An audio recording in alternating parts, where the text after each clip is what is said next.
Patiya ka. Lakas mo patiya mo. Tingin ka naman dito ba?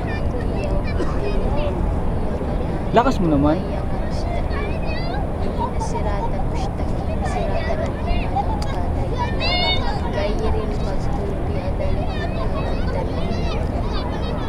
Amin. Wallahu ahad.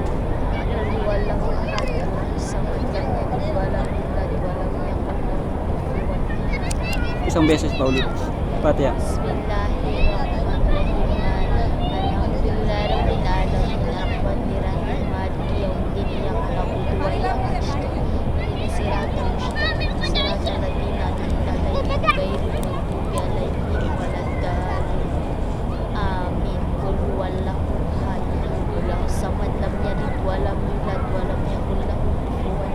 Isa pa. Kunin ko yung oras.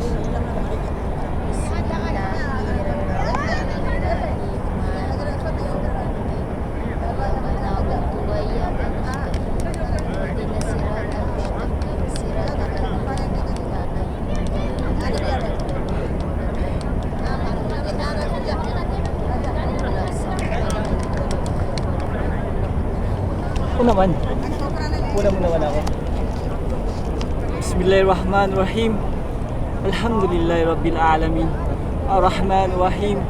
Maliki Yawmiddin. Iyyaka na'budu wa iyyaka nasta'in. Ihdinas siratal mustaqim.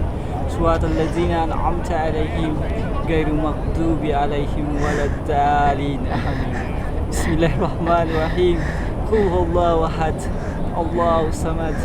Lam yalid wa lam yulad wa lam yakul lahu kufuwan ahad. Andito ho kami ngayon sa Makkah. Kasama ko ang aking asawa. September 10, 2011. Binigyan po kami ng pagkakataon ng Panginoong Allah na pinagsama kami ng aking asawa na pumunta dito para sambahin siya, para maniwala kami na wala ng ibang Diyos na karapat-rapat na sambahin maliban ang Allah. Doon masama mo. Minsan lang sa buhay namin ang pumupunta dito. Doon sa Pilipinas, sa mga kapatid natin mga Muslim sa Mindanao ay nagsasakripisyo, gumagastos ng daan-daang libong pera nila na makapunta lang dito.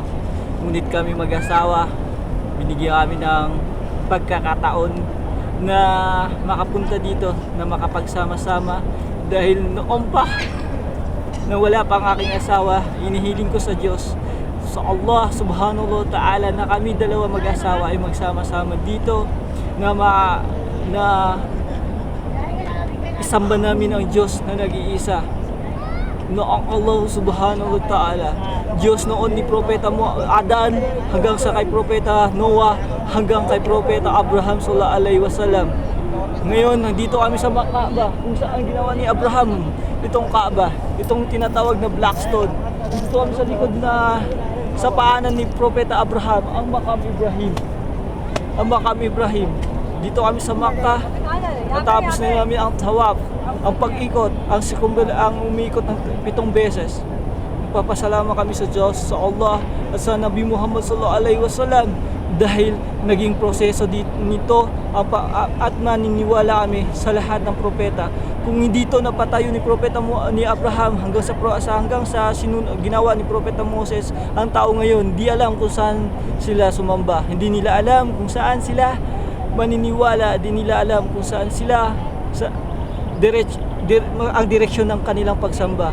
Nagpapasalamat kami sa lahat ng propeta hanggang sa hinapusan na propeta na si Propeta Muhammad, dahil sa kanya may unity, may pagkakasama-sama ang lahat ng sanlibutan, ang lahat ng tao dito sa mundo.